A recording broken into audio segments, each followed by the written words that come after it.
Hello and welcome to Video Game Hangover. I'm Randy Dickinson and I'm in Harrisburg, Pennsylvania. Hey, I'm DJ Ross. I'm in Mountain View, California. On every episode of Video Game Hangover, we talk about the games that have been keeping us up at night. This week we're talking about Crow Country, What the Car, and Lorelei and the Laser Eyes. What the car? What the car? What the car? I'm just going to exclaim that randomly throughout the course of the episode. Yeah? Okay. It was like, You're all... what is he going to say? Like, going to exclaim it at random points throughout my day while I'm at work? Yes. You just, this person called off sick. What the car? Yeah. Yeah. Get that started. Yeah. We could catch on. Yep. That delivery was supposed to be here at noon is now 3 hours late. What the car? Yeah. It's good if you're talking about some automotive related that situation. one might actually be car related. Yeah, it could be relevant. Yeah. All right, well, cool. We found a new thing. All right, let me know how that goes. All the kids are saying it. Yeah, just trust me. Yeah, that's what I've heard. What else? I played. I've been playing a lot of Zelda: Echoes of Wisdom. I don't know that I necessarily have a ton of new things to say about it, but I feel like I'm in the home stretch. You've been playing a bit of that as well. Yeah, I picked it back up recently.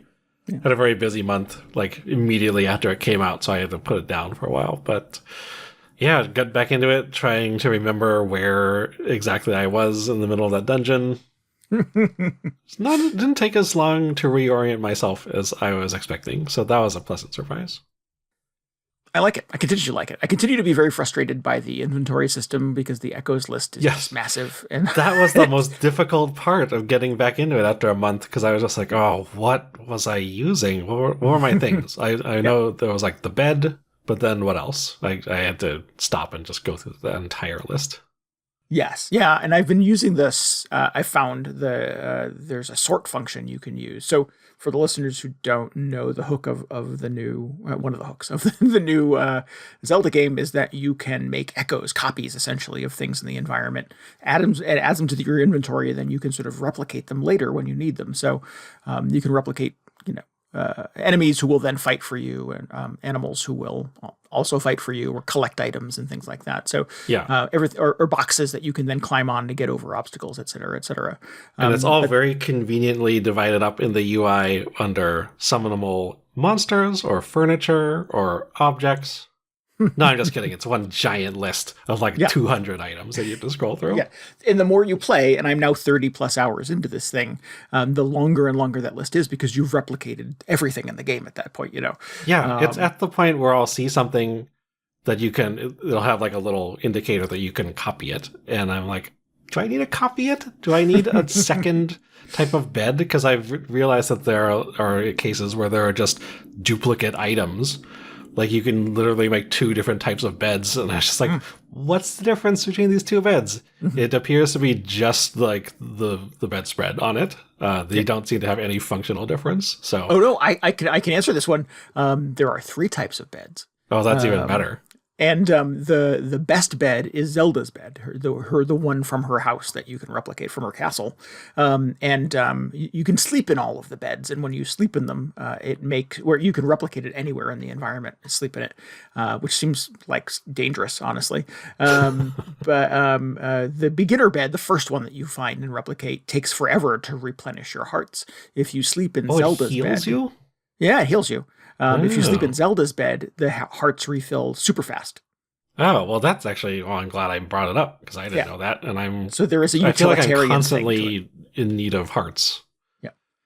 But none of the beds are taller than the other ones. So you can, if you replicate them in the environment, they still only get you up 1/2 a step. Yeah, well, and then I assume I can't now just throw away the level 1 bed that I don't need anymore. I just have to scroll past it every single time. Right. Yeah, but there are sort functions. I'm not sure if you found this either. You can sort by last item used, most frequently used, last item obtained, or you can, like you said, group them by theme. It doesn't tell you what the theme is. Yeah, good. That's why would I want that? Sure, it's still a mile-long list of things, but it does put all of the little fighters together, and it puts all of the climbable things together. Oh, interesting. it puts all the flying animals and monsters together. So you do kind of end up with like bunches of things that are similar. And that for me has been the key to making that menu much easier to navigate. See, that's like the start of a good idea. Somebody was like, we should organize this somehow. Yeah. But it's like, hey, what if you just added another row to your one giant list? What if there was a second column? What about that? And there's a D-pad on the Switch. You could what hotkey for frequently used favorite items to the directions on the D-pad and solve every problem this game has. Yeah, a lot of questionable button mapping decisions in this game. Yes. Because the things that the D-pad does now are the same things that the triggers do. So it's just redundant controls. It's a little frustrating. That said, though, I really like the game. I'm having a good time with it, despite all the things that I just said for the last 5 minutes. Yeah, I mean, it's telling if that's the biggest complaint that everybody seems to have about it. Yeah. It's like, oh, the menu, which, to be fair, you have to interact with it very frequently, but there are no other glaring issues, it sounds like. Yeah. And kind of the good news, I'm making air quotes here that nobody can see, is that the game pauses while you're searching for the thing in your menu. Yes. So it's not like you're scrolling through the mile-long list while you're getting eaten by a monster. Yeah, that's very generous. Yeah, it's very thoughtful. But yeah, super endearing. I really like the puzzles in it. The couple of dungeons that I've done thus far have been very satisfying. It's the same world, ostensibly, as Link to the Past and Link Between Worlds. So that feels kind of like warm and cozy and familiar. Well, no, kind it's of. not. I think so. It is not. There are theories that it's the same exact timeline. Okay, well, the map is slightly different. Although I've noticed that there are very interesting callbacks to Link to the Past specifically, but I was like, oh, this shouldn't be here. This is not the right place for this thing. So there's and I'm not an expert on this, so I will not be taking follow-up questions. But Zelda aficionados have a theory of a fallen hero timeline where Link is actually dead. Echoes of Wisdom fits into that timeline, presumptively, similar to Link to the Past and Link Between Worlds. So I think that is sort of the going excuse for how all of those games are sort of overconnected. You know, I looked into the Zelda timeline a little bit at one point. Very reluctantly, I should add, because I was just like, okay, fine. Let's just get it over with. Let's see what it's all about. So I saw the fallen hero thing. Yeah. And it was like, okay, so this is where all these games come from. But it's not like something that is ever addressed in the games themselves, right? It feels like they're just sort of trying to explain how these games sort of connect together and why they necessarily branched off from this other timeline. Because there's no point, I mean, unless you're not having a great day and you lose all your hearts when you're playing the game, and they decided so if that happens, then all these other games happen. But I feel like canonically, Link always prevails, right? I don't know. No, never mind. I've already talked about this more than I want to. Like I said, I will not be taking follow-up questions, but I think you're onto something, TJ. Yes, it's. I don't know if during the manufacturing and assembly of a Zelda/Link game there is ever a very deliberate sort of here's what we'll do is we'll sneak it into this timeline, and the people on the internet will go crazy. Yeah. I think they just make the Zelda game that they want to make, and. Yes.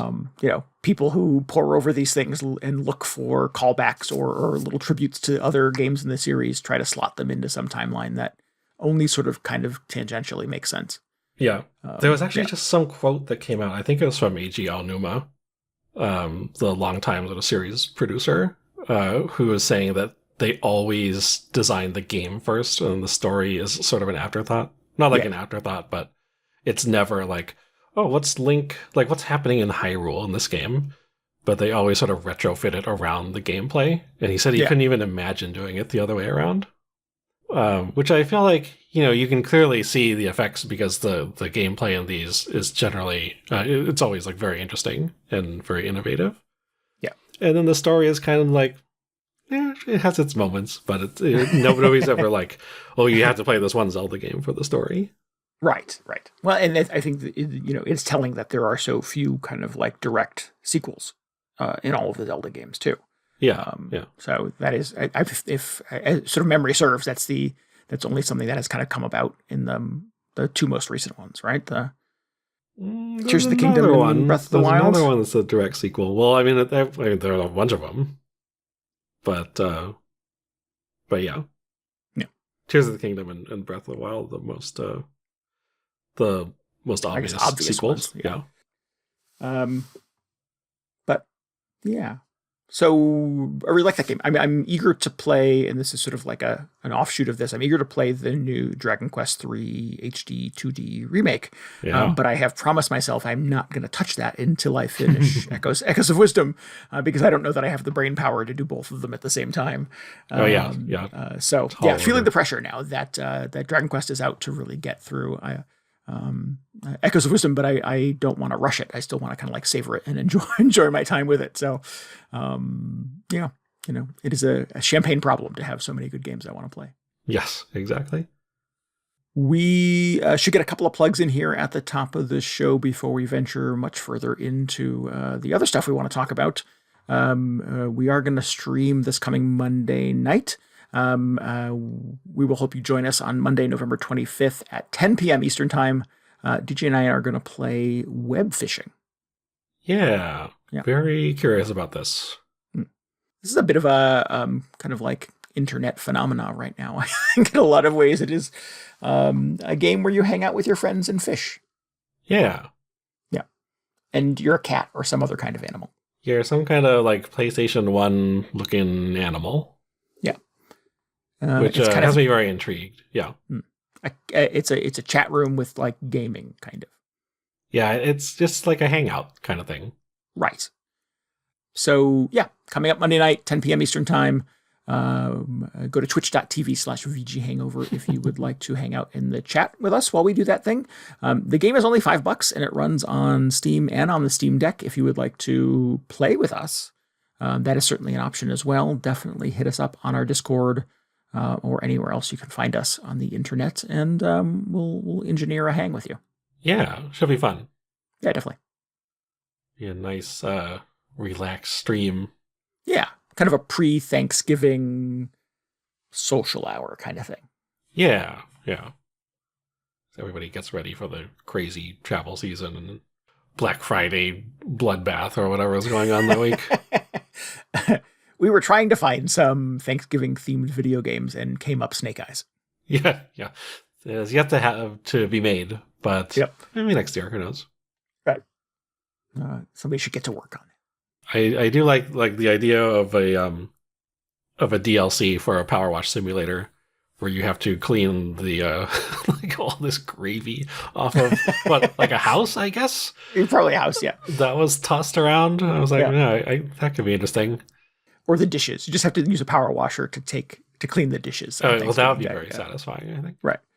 The thing with the problem I didn't realize I had with Power Washing Simulator is that the whole game you spend just power washing things that are supposed to be power washed, not like a rack of dirty Thanksgiving dishes. Like that would be incredible. Yes. You have to use the power washer for good, not for evil. But they need the chaos route where you just like show up at the job site and then do a 180-degree turn and just point the power washer at I don't know. Use your imagination. Yeah. Or just something like you can power wash the outside of the mall if you're a good citizen, or you can just take the power washer inside the mall and just go like store to store. Yeah. Go to Kohl's and Hot Topic and just power wash everything. Yeah. I don't like that game. I don't like that band. I don't like that movie. I'm just going to power wash, all of the t-shirts at Hot Topic. All your little like precious moments figurines are looking a little dusty. So I'm going to go to the Hallmark store. Yep. Yeah. Go to the Christian bookstore. All right. Well, see, you'd really take off. Yes. Yeah. But like, there's a game here, right? I would play this game. I would pay money for this game. Yeah. Yeah. Like Power Wash Simulator Chaos Edition. Yeah. I'm gonna send him an email right after this. Yeah, get on that. Absolutely. They are missing a whole market here. Oh man. Anyway, tune in for Webfishing, not Power Wash Simulator. Not that, next Monday, the 25th. Links to that always at VGHangover.com and on our Discord. So definitely make sure you hang out with us. It should be fun. I'm eager to check it out. Yeah. Be getting a lot of press. I keep finding little notices of it and reviews of it and screenshots from it. And yeah, should be fun. Yeah, it really snuck into my social feeds very subtly at first. Because, you just see a weird screenshot. It's like, oh, somebody's playing some, indie game about a pixelated cat. Yeah. And then a few days later, you see somebody else post a very similar cat. And I'm just like, what's going on? What is this? And now it's just all over the place. So yeah. we're going to find out what it's all about. I read some article that the dev thought, basically his friends and family would play it and nobody else would. And it's the other day it had something like 40,000 concurrent players or something, just exceeded every expectation the developer ever had for it. So that's amazing. It sounds super fun. Yeah. Cool. We should also mention that the Extra Life campaign for 2024 is still happening. We are not streaming 24 hours a day of video games anymore, but if you missed out on that and would still like to donate to this very cool charity, that is still an option. You can go to VGHangover.com/extralife for links to our donation portals. Those links will be active until December 31st, and it will all go towards the charity. We are in a really, really good place. We continue to be in a really good place fundraising-wise. Team Video Game Hangover is at $2,670 for the year to date, which I love saying that number out loud. It's very, very cool, which gets us to almost $18,000, over $18,000, I think, actually, for Team VGH in our entire lifetime, 11 years of playing. It does, yeah. It's amazing. Yeah, and we got a very cool update from the Extra Life greater organization today that globally fundraising efforts are over $9 million for the charity so far this year, which is awesome. Yeah, that's really incredible. And like you mentioned, fundraising is open through the end of the year, so maybe we can get it up to 10 million. That would be also incredible. Well, we're happy to do our little part to help chip away at that. Absolutely. I mean, not our team individually, sure. but as a global community. It'd be oh man, if our team did it, that would be I don't even know what I would do. Yeah, that'd be something. But yeah, VGHangover.com/extralife for links to that. The Tuesday after Thanksgiving is Giving Tuesday, an opportunity to sort of purge all of your holiday demons, I think, by doing something kind of civic-minded and thoughtful. If you're in that mindset on that day and would like to donate, or any day between now and the end of the year, we'd be happy to have your support for that. Yeah. Also want to give a special shout out to Twisted Link in the Discord after I complained about having some odd number of cents in our donation total. He chimed in, or whatever you say. Chimed in? That's probably not right. Kicked in. He chipped in. Yeah, kicked in. Chipped in. There you go. A donation with the exact number of cents needed to even that out. So now my OCD is satisfied. So thank you very much, Twisted Link. Yep. Now I'm just waiting for the next person to be like, here's $1.99. Like, why? Twisted Link, the VGH community mental health professional, just sort of taking care of all of our weird obsessions. So thank you for getting us to a round number. And then last but not least, the final plug of the episode is for the upcoming 2024 Drunktacular. Not that far away. Now that we're on kind of a bi-weekly episode cadence, it is going to sneak up on us. It's usually the last episode we do of the year, typically a week or two before Xmas, where DJ and I have some adult beverages and hang out on stream and take calls and questions and things like that. And it gets fun and weird and esoteric sometimes. And we look forward to it every year. So we would love for you to contribute. Look for more information on how to do that very, very soon. But we have that tentatively penciled in for Friday, December 13th. Yeah. Ooh. Spooky Friday the 13th show this year. What's going to happen? It's the video game hangover nightmare before Christmas. Yeah. Cool. Should be fun. I usually need like a pressure release valve right before holiday. So that is a good excuse to hang out and imbibe and do that. Yeah. Huh. All right. Well, that was a lot of show business. That was all the new business. Any old business? Do you want to read the meetings, the minutes from the last episode? The minutes. Oh, who was supposed to be taking minutes? Our AI, there's a little button in the corner that says our AI professional will happily transcribe. No, we don't want to do that.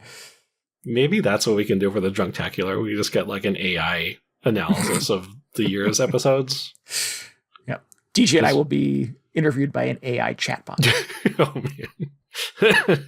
That's what we can do. We don't get any questions. Yeah, we fed 636 episodes of Video Game Hangover into ChatGPT, and this is what came out of it. I can just imagine. It's like, all right, what game do you think you were playing this week? And then the AI can describe something you said. It's like, oh, that was Uncharted 2. I don't know. Probably. Battlefield 3. Oh, man. I had a very stupid Final Fantasy XIV story I was going to tell. But it was it was like kind of negative. Buckle up, yeah. Community's been in a weird place lately, and I was just like, I don't like telling negative stories on the show because I just don't want the negative energy. Sure. There's enough of that in the universe. Why would we put that out there? Yeah. But okay, so unfortunately, though, something happened yesterday that I think enabled me to now have a positive story. But don't worry, it's still very stupid. So if you'll indulge me for a few minutes. Sure. Positive but stupid definitely sort of wins over negative but stupid. So we'll take it. Yeah, okay. That's my tattoo, I think. Right. So we can get that one. I have that embroidered on a pillow in my office. Yeah. Okay, so within Final Fantasy, or actually sort of tangential to Final Fantasy, the critically acclaimed MMO, there's a way you can sort of like track or monitor basically how well you're doing, how much damage you're doing in all the content in the game, all the like boss fights and everything, by installing this plugin. And basically what it does is it just like analyzes how much damage you do, and then it uploads the results to this website where it gets fed into this whole database of like everybody playing the game and using this plugin. And it essentially creates this global leaderboard of everybody who's playing the game and fighting the same bosses and everything. And they call it parsing. So it's like, once you go to the site and look up your sort of parse number, you can say like, oh, I was in the, 80th percentile for damage against this boss. So it's like, oh, okay, so I'm doing pretty well. Oh, interesting. Yeah, it's kind of an interesting thing just beyond the leaderboard thing. It's you can sort of use it to just see how well you compare to other players. It essentially tells you how effectively you're playing your job, which is kind of important if you're challenging the like more difficult bosses in the game and you're looking to find ways to improve yourself, because you can be like, okay, so what am I doing differently from these other players who are parsing higher than I am? And what makes it extra fun is it's not officially sanctioned by by Square Enix or by the development team. They sort of it's sort of like a don't ask, don't tell situation.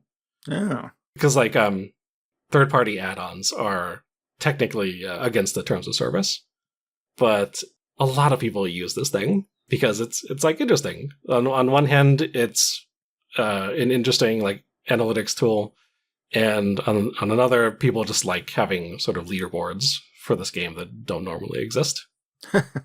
And people have a lot of fun with that, whether they'll go on the site and like see how well they're doing. Everybody's given these different, like each tier or each percentile has a different color ranking by rarity. So it's like green, blue, purple, all that stuff.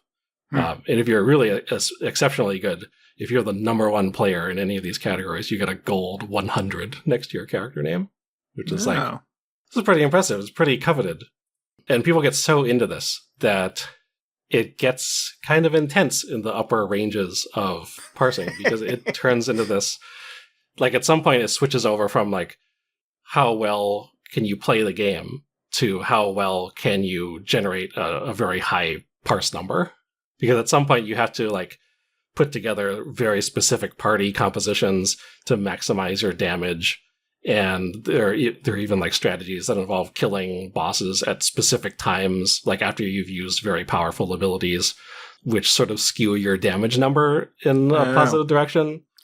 You're not just sort of playing the game and sort of like, during the course of natural play, sort of admiring your statistics. Yeah. You're engineering experiences or whatever to sort of inflate your number in a specific particular way.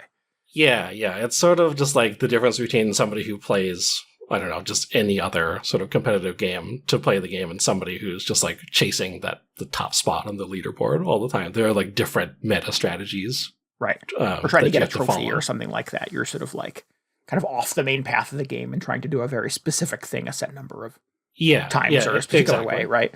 Yeah. It's kind of like speedrunning in a sense where it's like, they're playing the same game, but they're playing it in this very specific sort of ridiculous way that no normal player would even think to pursue. But it's like, whatever. It's kind of a fun thing. It's like something for the really like hardcore achievers to go after. Sure. It's like an extra layer of gaming. Yeah. Yeah. I more or less tend to just look at it every once in a while and just be like, how did I do on this fight? How could I be doing better here? So case in point, last week, a new patch came out. So there are a bunch of new fights for people to check out. So I did some of those. I have been playing a different job than I normally play just for fun because I haven't played it in a while and I just felt like checking it out. So I did some of the new fights, and I went over to FFLogs.com, which is the parse website, and I was like, okay, did all right on the new raids and everything. I was pretty satisfied.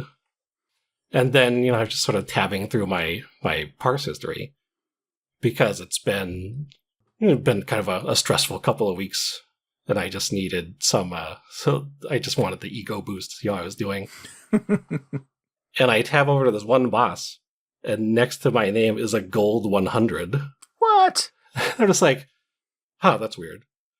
Clearly, this is a mistake because, this new patch just came out. It screwed up the numbers a whole lot. I'm sure it's just a bug that they're working out on the website. But at the same time, kind of cool just seeing that on the site, even though it's screenshots.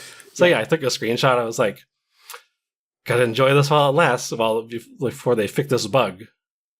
Before sort of like the number decays or whatever, because there's so many people constantly updating or like adding new parse scores to the site. There are these two categories of numbers. You'll get one that's sort of like your screenshotted number, like how well you did at the time. And then it'll give you an updated number that's sort of like how your parse compares to everything that came after it. So like the grand total, everything. And that number, unless you like spend time just maintaining it tends to get lower and lower. So I'm just like, okay, so this number will go away after a while.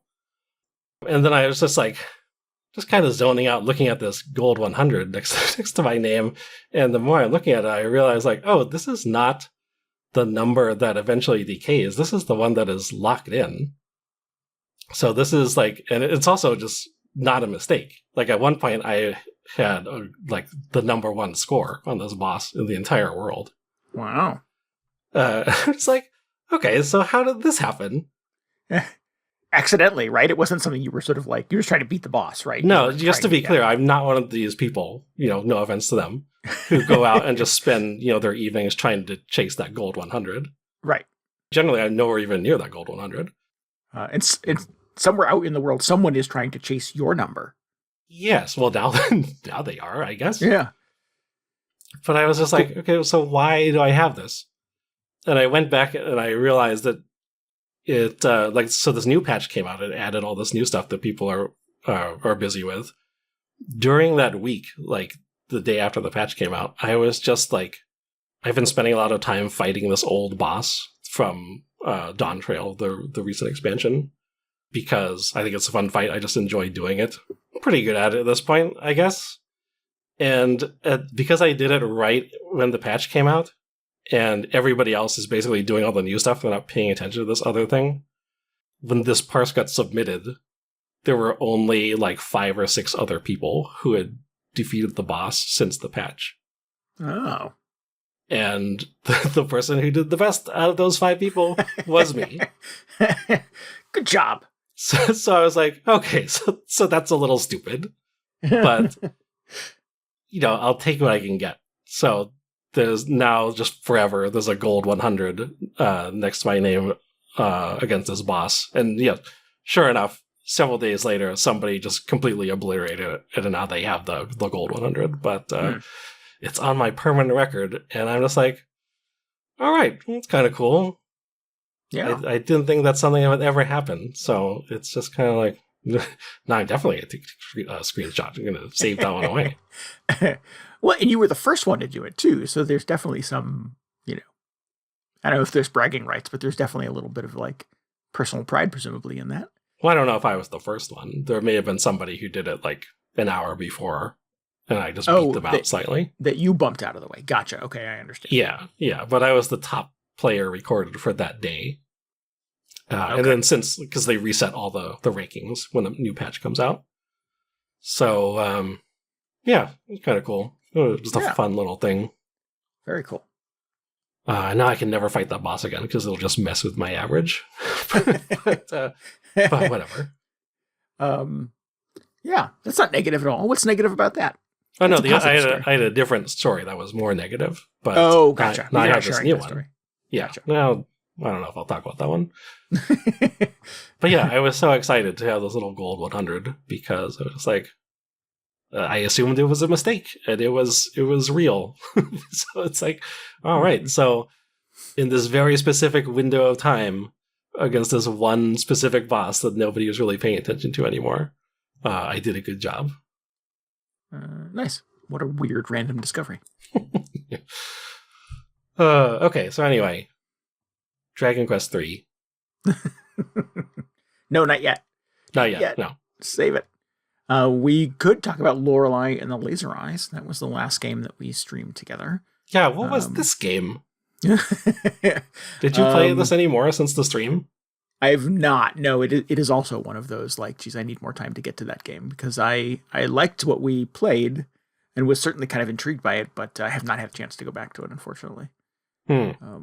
I really felt like we were just sort of like just kind of warming up, just really hitting our stride. I think when we kind of ran out of time, unfortunately. So, this is I was saying this on the stream, but this is the type of puzzle game that is terrifying to me because it feels like if you don't just keep up with it and sort of like immerse yourself in all the clues and everything, like you'll just lose your progress. Like this is not the type of game you come back to after a month away. Yeah. That is alarming as well.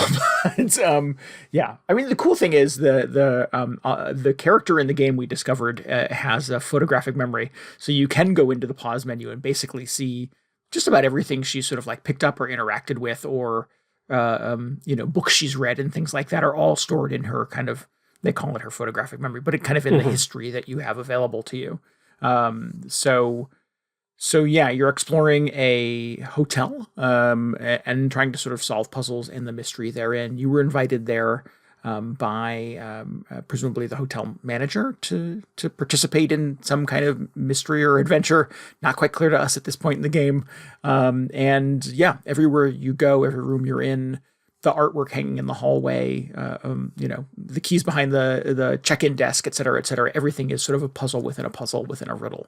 And DJ and I spent a lot of time wandering kind of room to room, picking up books, looking at artwork, and trying to go, is that a puzzle? Should I solve that? Is that a thing we have to solve right now? Or do I come back to that later? Getting little nuggets of story and kind of interesting characters and creepy circumstances as they were sort of meeting them out to us. But it was interesting. I was definitely intrigued. Yeah. It's just like, it's like the Seventh Guest House. Did you play the Seventh Guest or like any of those the Zero Escape games?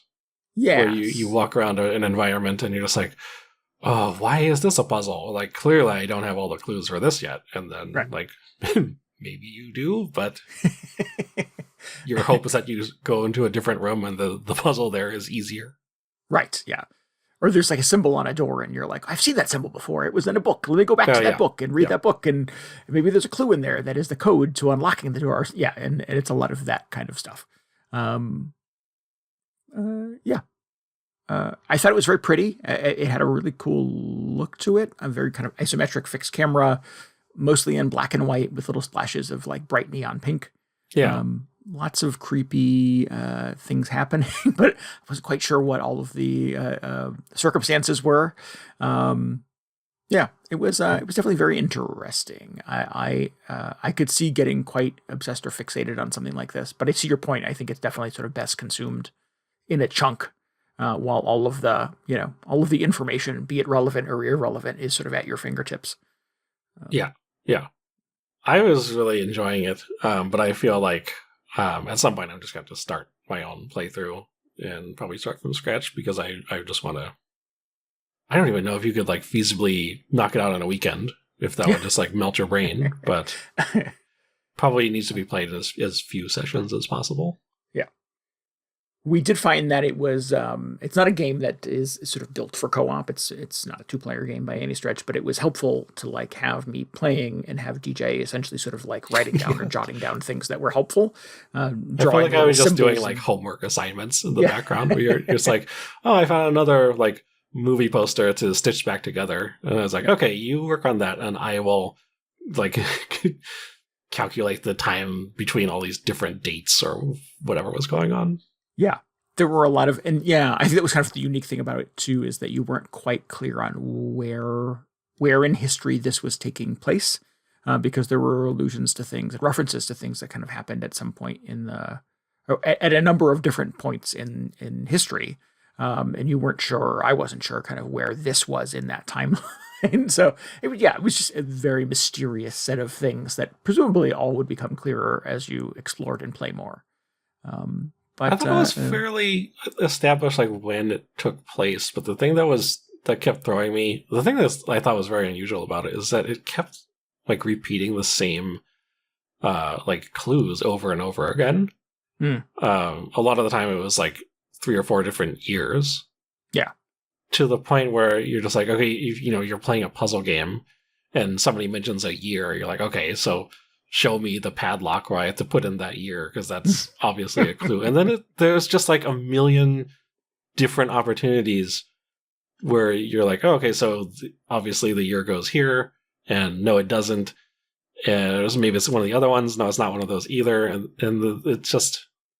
it feels like there's so many like red herrings, despite having like just the same clues given to you over and over again. Right. And I guess the sort of the trap of that is that everything seems relevant, but an hour and a half in, nothing really is. So yeah, like DJ said, there were a couple of years that kept popping up over and over, and I'm like, important 4-digit numbers, write them down.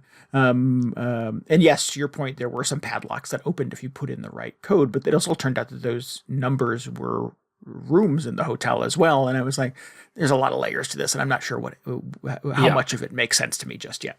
Yeah.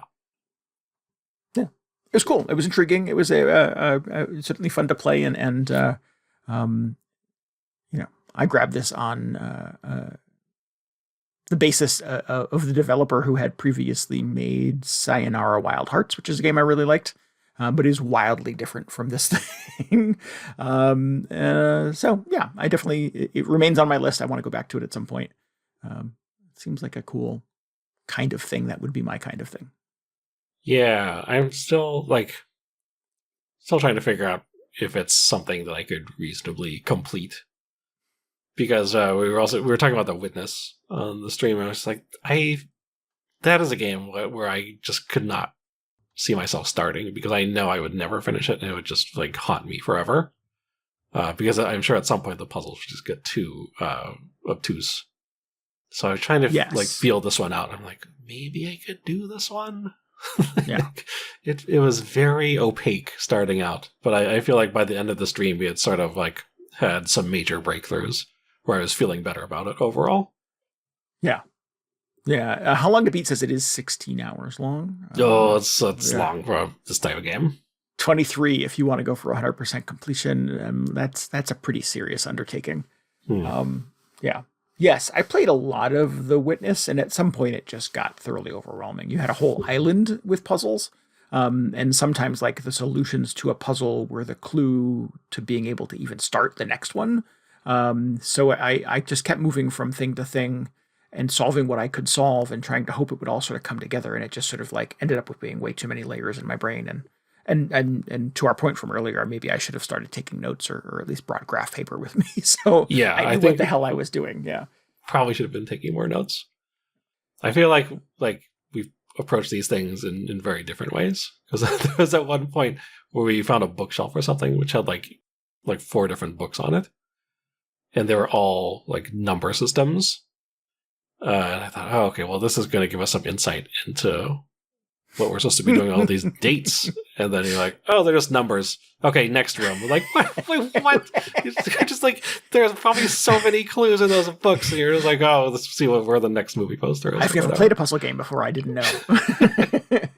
Yeah. Oh, but I was like, oh my God. Okay. My least favorite part point, of any... I got to do this myself later. Of any video game is the library where I have to read a bunch of tomes. I'm like, ugh. Yeah, no, I don't care for that either. Yeah.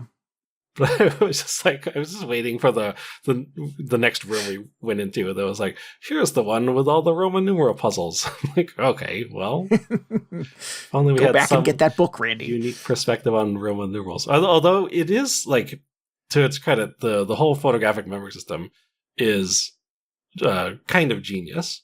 Yeah. Because we started off just like backtracking everywhere, and I was just like, oh, I can't believe there's so much backtracking, because we were like, oh, there was a clue back in the other room, and it turns out you can just go in, like, you hit the start button or whatever, and go into the codex and see everything you've picked up at that point, which is super smart for this type of game. Definitely like a good quality of life tactic, I think. Yeah. Yeah. Cool. All right. So this was called Lorelei and the Laser Eyes. We played it on the Switch, but it's out for a bunch of things at this point. If it just came out for PlayStation, I think. Ah, nice. Yeah. If any of this sounds interesting to you, definitely check it out. Yeah. Talk to us about Crow Country, DJ. Yeah. So in a strangely similar vein, I played some Crow Country, part of Spooky Saturday last month. It's kind of a survival horror throwback. It's much less. I was going to say it's much more like. It has much more in common with Lorelei and the Laser Eyes, actually, than Resident Evil. Although you do have a gun and there are like spooky monsters around, but it's sort of like you're in a haunted amusement park, of course. You're some kind of like FBI agent. It's been a little bit since I played the game at this point, so I don't remember why you're initially sent to the amusement park. I think you're looking for your partner or a friend or something.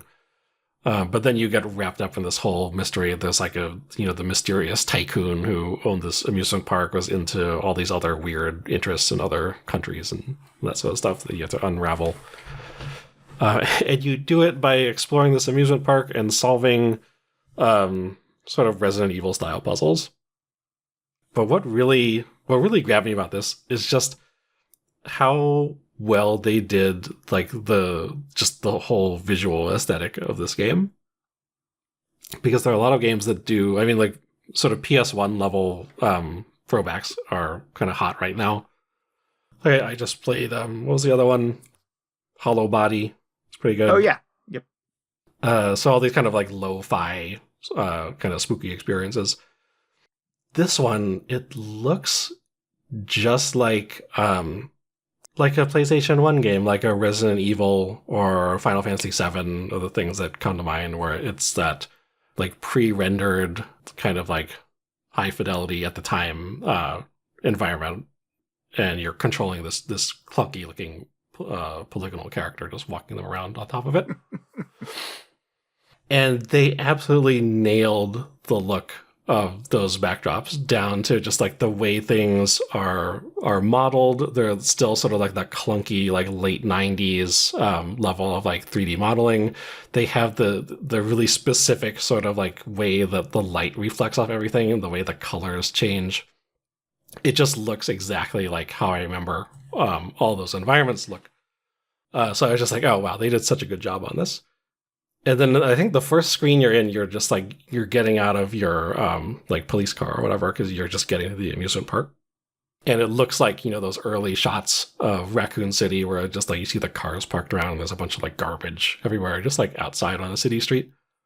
And I'm just like walking myself around the car to get something out of the trunk. And I bump the analog stick and the whole scene just rotates in 3D. And I think I might have gasped. Because I was like, so not expecting that to even be possible, that the whole, because I'm just used to this being a static background, and Right. Yeah. they actually recreated this whole thing, like they nailing this aesthetic, but made it completely like real-time 3D.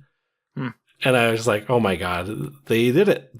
They like made like Resident Evil or Final Fantasy VII, those backgrounds which cost like millions of dollars on all these like SGI computers back in the 90s to render, and then just put on a PlayStation disc or whatever.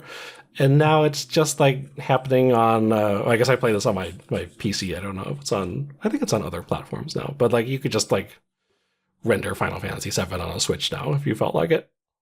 So that was kind of mind-blowing.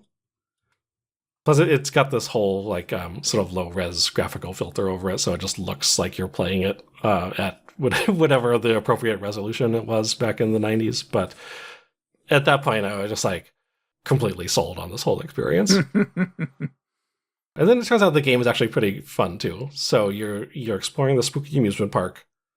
I think I'm playing it on like standard difficulty, so there are like monsters around occasionally, and you have to fend them off Resident Evil style. It actually lets you swap in real time between tank controls and like modern 3D controls, just by depending on whether you're using the analog stick or the D-pad, which I thought was kind of fun. But you more or less just like, sort of similar to Lorelei and the laser eyes, you walk around all these different rooms, you collect clues, you like solve puzzles to unlock progress further into the amusement park and pick up documents and get more of the backstory on this the crazy amusement park owner. But it's all done in a very like friction-free way, which I really appreciated, because that is not always something that I associate with puzzles back in those early survival horror days. Right. Yeah. That is not my association with them either. So definitely. You've certainly played more of that kind of stuff than I have, but if I think back to my early experiences with Resident Evil games or Silent Hill games, fighting the controls sometimes was half the challenge of those games. Yeah. So it's got a couple of control options for you. I think that's like the thing that I was liking the least out of was probably the combat, because the aiming is a little weird. Like it has kind of the Resident Evil 4 laser style aiming, but for some reason it's just kind of awkward because it still has the like pre-Resident Evil 4 camera perspective where it's kind of like top down and just not as easy as it could be, I think. But it's only really an issue in the very early game where you don't have as many supplies. I found like as soon as I got a little bit further into it, I was just finding bullets and health kits left and right. In fact, another thing that I think is especially smart is at any point if you run out of bullets, or I think even if you're just running low on bullets, you can go back to your car, which is just in the parking lot outside the amusement park, and you just have a crate of ammo in the trunk. And I think you can even just go to vending machines, which are all around the park, and kick them or whatever. And if you're low on bullets, like a box of bullets will pop out of it, because that's something that happens in a video game. But it feels like it's sort of watching out for you. It like doesn't want you to get stuck where you're having to run away from enemies all the time. So I really appreciate that. I think it's been interesting playing a lot of these retro throwbacks and seeing what sort of like quality of life updates they make, because I think people like the idea of sort of the weird difficulty in those older games, but if you don't have to deal with it in a way that's 100% authentic, that's also fine. And you can probably just not use a vending machine if you're really an ammo purist or whatever. But I really like that. It's a really smart decision in Crow Country. Yeah, well, I mean that is, if again memory serves, the way that a lot of these games historically handled difficulty was by scarcity of ammo, right? It's just making that part of it really, really difficult for you. Yeah. It does kind of lower the tension a little bit, knowing that. Like in any individual encounter, you have to worry about your ammo, but like if you use all of it up trying to like take out this one enemy, like your car is just over there, or like there's another vending machine along the way that you can hit up for extra bullets. So kind of a relief. I'm looking at screenshots and little videos of this as you're narrating, and it looks very cool. Yeah, I can't overstate this, like how taken I was with the just the graphics of the thing. Like I can't remember playing a game and just having such a good time just walking around and sort of like admiring how everything looks. It's really quite effective. Is it where is it on the scale of scariness? Is it terrifyingly horrible that you're never going to sleep again, or kind of on brand for the? No, not at all. It's a little spooky, like especially early on when you don't really know what to expect from the monsters and everything. But I feel like I've got a pretty good handle on it. It's not terrifying or anything. There are a few sort of annoying jump scares, but even that wasn't too bad. I think the worst thing was probably there are occasionally just like bear traps scattered around the ground for some reason in this amusement park, because sure. And I think the idea is like you can lure enemies into them and they get stuck in the trap, and I think it might actually just kill them instantly. But whenever I see one, I'm just like, should I shoot it? Because I know I'm just going to forget about it, and then the next time I come into this room, I'm going to step in it, and it's going to be terrifying. Right. And that happened like the first time I saw one, I was just like, okay, bear trap. Remember that's there. Mental note. And then when I came back to that room, immediately stepped in it, and I was so upset. So after that point, I just started shooting them on sight. So there's a potential for you to just like, I don't know, jump scare yourself all the time if you're just wandering into traps and other hazards. But overall, not an especially scary game, at least not from what I've played so far. But that's fine. It's very eerie, and that was good enough for me. Yeah.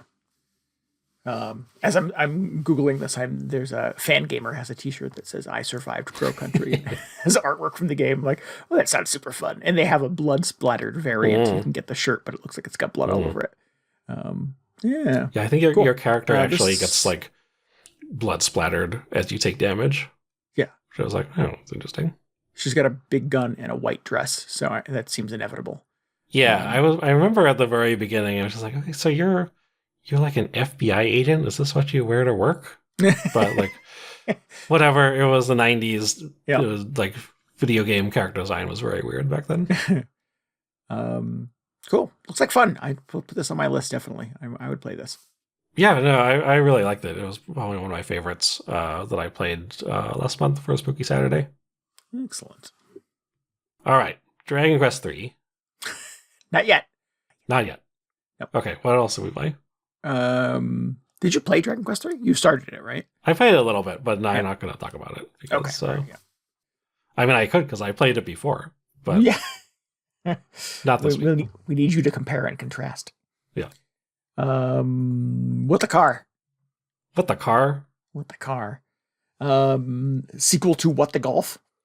Wait, not a joke. Was there another game in between these, or was it immediately What the Golf to What the Car?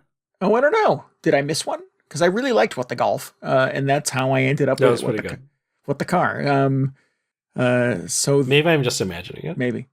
I mean, it feels like there is just endless possibilities I think here. So, yeah, when they ended up doing What the Car and not like What the Golf 2, right. I was just like, oh, okay, that is a much more interesting direction. Yeah, I kind of want them to do like What the Gun and just make ridiculous, ridiculous like variations on shooter games.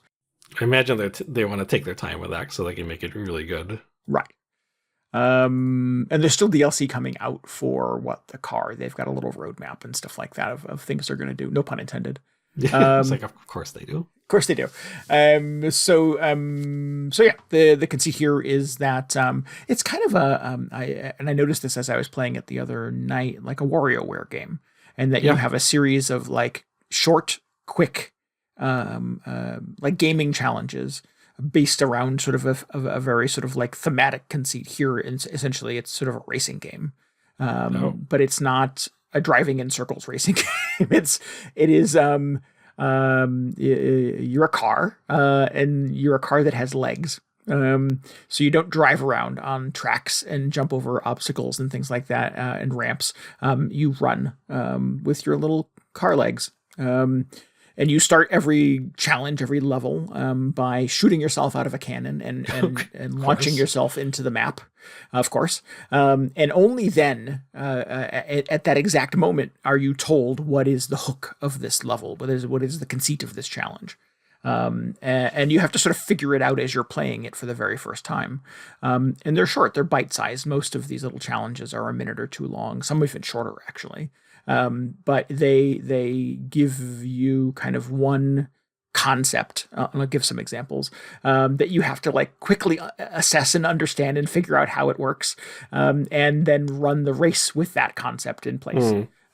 So you shoot yourself out of the cannon and it'll say, what the car, but too many jumps. And your car is now surrounded by springs. And you shoot onto the map, and instead of racing or running through the obstacles, your car now bounces spring like a super ball all over the place, and you have to kind of control it down the map. Over obstacles, over gaps, without falling off the environment. There's a little secret pickup of a playing card that you have to get on every map to get the perfect score. And you eventually sort of rush across the finish line, or bounce across the finish line, or roll across the finish line for a photo finish. And in classic fashion, it sort of rates you a good, better, best. And you want to unlock all of the bests to get access to other areas and additional challenges and stuff. Yeah. And then back to the main map, onto the next dot on the map, and hit the button again, launch yourself out of the cannon again, and it's what the car, but too many legs. And now your car doesn't have just 2 legs, he's got like 17 legs. And it's like Katamari Damacy, and you're just rolling down on the track, trying to figure out like what happens when I push the bump button or the jump button. How does this thing control? And then over and over and over again, every, there's a batch of challenges that are what the car, but different sports. So they're trying to figure out like you'll launch onto the map, and now you've got to play soccer with the car, and now you've got to like play basketball or ping pong. There's one where you have to jump rope. So you got your 2 legs, and you're trying to jump in time with 2 bears that are jumping rope with you. So you have to time it just right to run essentially, or to hop down the race course over the jump rope every single time. And on and on and on and on. So it's, as you go through, they're just throwing tons of fun new challenges and weird oddities at you, in different ways of sort of like breaking and warping the controls of the game. Okay, so hold on a second. Yep. Do you never have just wheels? You always have the legs? I, so far, have not had any wheels on the car at all. I don't know how I feel about that.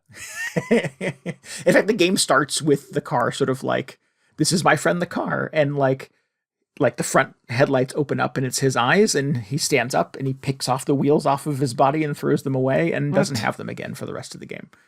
So it's just running around on long cartoon legs. Okay. Well, then, like, does it matter that you're a car? No, not at all. Well, except you're doing car things. You're running races and going over obstacles and running over jumps and stuff like that. Okay, but like, I was just thinking, like, hearing you describe some of these levels, like, is there really a meaningful difference, like, that these are quote unquote like races as opposed to being like a golf hole?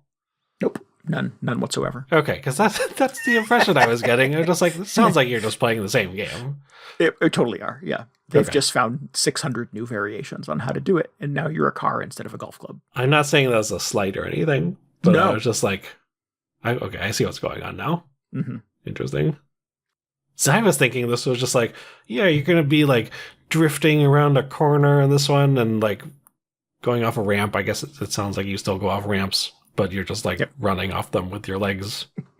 Yes. And the fun part is, as you're running through some of the courses on your little cartoon legs, there are sound effects. That is clearly a person in a sound booth going vroom, vroom, or as you're sort of like careening around corners going and imitating the sound of a car squealing out.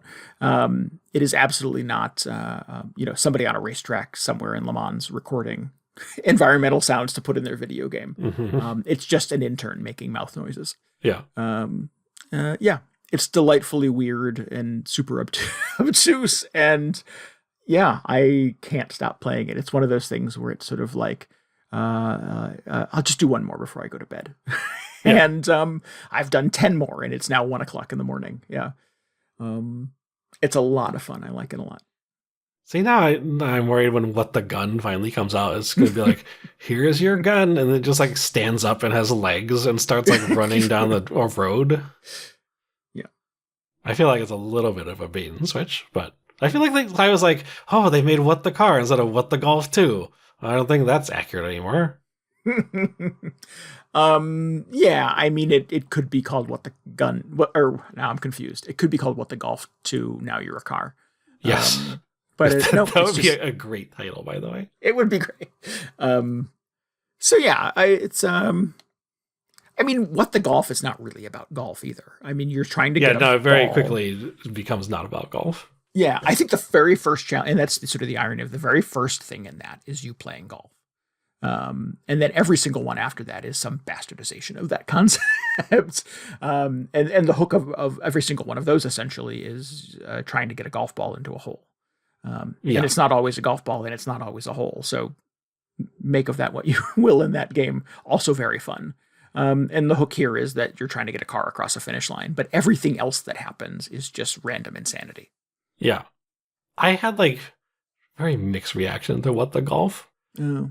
I mean, it was very funny, the fact that it mixed itself up so much, but I feel like at some point it was just like completely unrelated ideas, but they were just like not even attempting to stick to the golf theme. They're just like, I think at one level you were just playing Super Mario Brothers or something like that. It's like, okay, sure. Yeah, let's do a Mario level.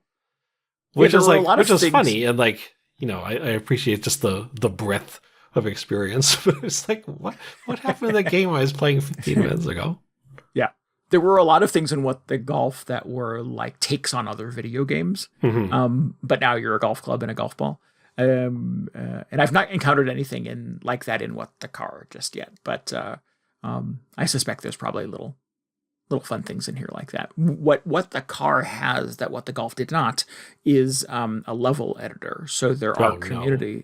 Yeah, you can build your own courses and challenges with all of the tools in the game, or there are community curated ones off the normal path of the game, the normal sort of progression of developer design courses.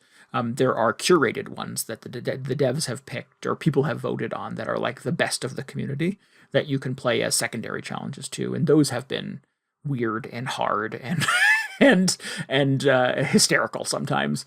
I don't play all of them. I'm mostly just sort of staying on the path for the car, but every now and then I'm like, let's see what this one is.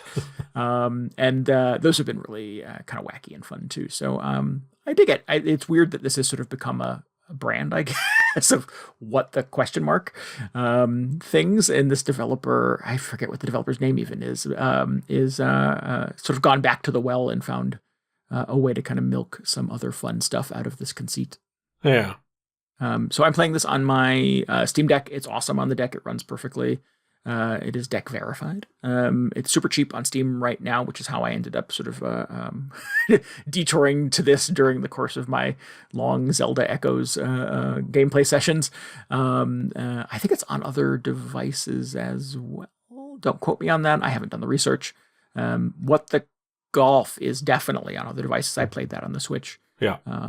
So if any of this sounds like fun to you, check out both of these games. Would recommend.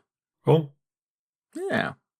It's kind of lighthearted, kind of fun. I definitely am in the place where I need something like that right now. I think it's a good, just wacky enough to sort of forget the state of global affairs for a minute or two. Yeah. Yep. So yeah, I like it. That's a nice thing to have. Oh, I kind of want the one where you have wheels, though. I'll keep you posted. If at any point they give me the wheels back and I'm just racing with a car, I'll let you know. I mean, I just want WarioWare with cars, you know? Yeah. I don't know if that exists. It's been a while since I played a car game. Maybe that's what I'm getting at. Yeah. I played a bunch of that Disney Speedstorm thing before Halloween. Oh, yeah. That's right. Yeah. So that was my most recent experience with a kart racer. I've been having this but I've not weird, played a hardcore racing game in a long time. Oh, no. I'm having a weird, urge to play, a Grand Theft Auto game or something lately. Just I just want to drive a car around. I don't even need to, I'm going to jumping off a ramp. Don't get me wrong, but I'm like, I kind of just want to drive it for a while. I don't know. Maybe it's time for my like. Every 5 years, I replay the first few hours of Grand Theft Auto 5 to see if it sticks this time. Yeah, that game should have a like a tourism mode where you don't have to do any of the like antisocial behavior, and you don't have to listen to the characters yell at each other, but you just drive around the city and listen to music. Yeah, I mean, there was the online thing. It was kind of that, if you can keep other people out of your game. Is it that? Okay, I wasn't sure what that was. Yeah. I've like for a while I was doing a little bit of that, and I feel like I was doing a pretty good job of avoiding people, but there are some people who just like seek you out. They're just like, oh, there's somebody over there. Let's go just like ruin his day. Let's go harass them. Yeah. Yeah, you know how, online gamers are. I've played online before, yes. Yeah. So anyway, I don't know. See if that goes anywhere. All right, we should wrap this thing up with a friendly reminder that we will be streaming Webfishing this coming Monday night. That is November 25th at 10 p.m. Eastern Time. That is 7 p.m. if you're on the West Coast. Yeah, hang out with DJ and I and fish and, talk about things. Yeah, it should be fun. Yeah. If you'd like to participate, pick up a copy of the game. It's only $5 on Steam. And connect with us on our Discord. We'll find a way to get you in the game. If you just want to watch and chat with us on stream, you can go to twitch.tv/VGHangover for details on that. Not for details, but to actually do that. That's yes. Yeah. Yeah. If you need any more video game hangover in your brain, follow us on the social medias. Those tend to be in flux right now. We'll update you on where they are. The usual places work. Yes. I think. Yep. And you can always get show notes and links and tell us what you think about this episode at VGHangover.com. Discord is a good place. That's a happy place. We're happy to be there. We're happy to interact with folks. It's not all gamer stuff. It's other stuff. It's look what I made for dinner. It's how's your weekend going? It's a nice like what the car. It's a nice little social like pressure valve of pleasantries. Yeah. So you can get a link to our Discord to join us and hang out with us at VGHangover.com as well. And we would love for you to rate and review us on your podcasting app of choice. Maybe, over the holiday season, if somebody says, hey, what podcasts do you listen to over, Thanksgiving dinner? You can tell your friends about Video Game Hangover. Yeah. Really appreciate it. Helps us get the word out to new people, the rest of your family, relatives, whoever. Your grandma. All good. Yeah. Grandma needs new podcasts. So, speaking of grandmas, I want to give thanks again to RJ Lake for our intro and outro music this week. If you'd like to hear more of his work, you can go to the spellmynamewithabang.bandcamp.com and download the entire catalog. That would be terrific. That'd be very terrific. Yes. Back on Monday with streaming, back in 2 weeks with a proper episode. Make sure you check out both of those things until Dragon Quest then. 3. Yeah, we definitely could do some of that. Hell yeah. Now I have to do it. I committed to it. Oh man, we get through 100,000 hours of that game in 2 weeks. But we'll be back. We'll see you soon. Until then, this is Randy Dickinson. This is DJ Ross. Thanks for listening to Video Game Hangover. Goodbye. Good night. See ya.